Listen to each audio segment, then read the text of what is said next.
નમસ્કાર મિત્રો, સ્વાગત છે તમારું અમારી આ યુટ્યુબ ચેનલ જેનું નામ છે જ્ઞાન યાત્રા। આજના ગુજરાત રાજ્ય સરકારના આંગણવાડી સમાચારની વાત કરીએ મિત્રો, તો આ જિલ્લામાં જિલ્લા પ્રોગ્રામ અધિકારી દ્વારા આંગણવાડી કેન્દ્રની મુલાકાત લેવામાં આવી રહી હતી અને જેમાં અનેક ગેરરીતિઓ સામે આવતા આંગણવાડી કાર્યકર બહેનને તાત્કાલિક ફરજમાંથી મુક્ત કરી દેવામાં આવ્યા હતા। આજના વિડીયોમાં વિગતવાર જાણીશું કે ગુજરાત રાજ્યના કયા જિલ્લામાં એક આંગણવાડી કેન્દ્રની મુલાકાત દરમિયાન જિલ્લાના પીઓ એટલે કે પ્રોગ્રામ ઓફિસર્સ દ્વારા અનેક ગેરરીતિ સામે આવતા કયા કાર્યકર બહેનોને નોકરીમાંથી બરતરફ કરી દેવામાં આવ્યા છે, તેને લઈને મિત્રો આજના વિડીયોમાં સંપૂર્ણપણે વિગતવાર ચર્ચા કરીશું। તો ચાલો મિત્રો વિડીયોની શરૂઆત કરીએ।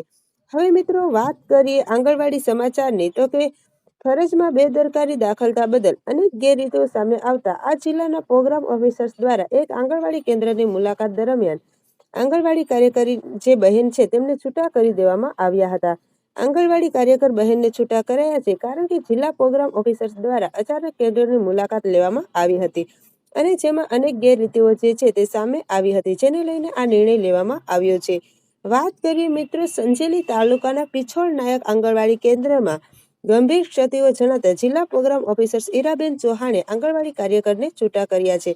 કામગીરીમાં સુધારો ન થવાના કારણે આ નિર્ણય પ્રોગ્રામ ઓફિસર્સ દ્વારા લેવામાં આવ્યો છે।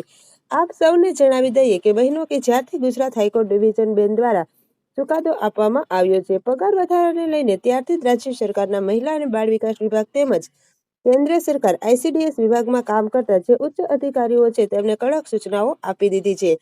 મિત્રો, કર્મચારીઓ જે કામ કરી રહ્યા છે તેમની કામગીરીનું મૂલ્યાંકન કરવામાં આવે છે અને ત્યારબાદ જ આ પગાર વધારાને લઈને તેમને જાહેરાત કરવામાં આવે છે। અત્યારે હાલ તમામ જે પ્રોગ્રામ ઓફિસર છે, ICDS ઓફિસર છે, જિલ્લા અને તાલુકા લેવલે તેમને તમામ આંગણવાડી કેન્દ્રોમાં ઓચિંતી મુલાકાતો કરી અને જે દૈનિક કામો જે કાર્યકર બહેનો તેડાગર બહેનોને સોંપવામાં આવે છે તેઓ બરાબર કરી રહ્યા છે કે નહીં તે જાણવું હવે જરૂરી છે।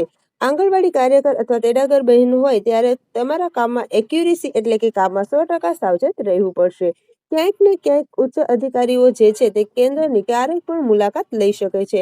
સંજેલી તાલુકાના પિછોડા નાયક આંગણવાડી કેન્દ્રમાં જિલ્લા પ્રોગ્રામ ઓફિસર ઈરાબેન ચૌહાણ ગયા હતા અને તેમણે મુલાકાત દરમિયાન કેન્દ્ર પર 3 થી 6 વર્ષના નોંધાયેલા 23 બાળકોમાંથી ફક્ત 8 જ બાળક હાજર જોવા મળ્યા હતા। આંગણવાડી કાર્યકર દ્વારા પોષણ ટ્રેકર એપ્લિકેશનમાં દરરોજ ખોટી હાજરી ભરવામાં આવતી હતી। નિયમો અનુસાર કેન્દ્ર પર કોઈ પણ પ્રવૃત્તિઓ પણ થતી ન હતી। પૂર્વ પ્રાથમિક શિક્ષણની પ્રવૃત્તિઓ કરાવવામાં આવતી ન હતી અને બાળકો મારી વિકાસ યાત્રા રમતગમત પુસ્તિકા પણ ભરેલી ન હતી।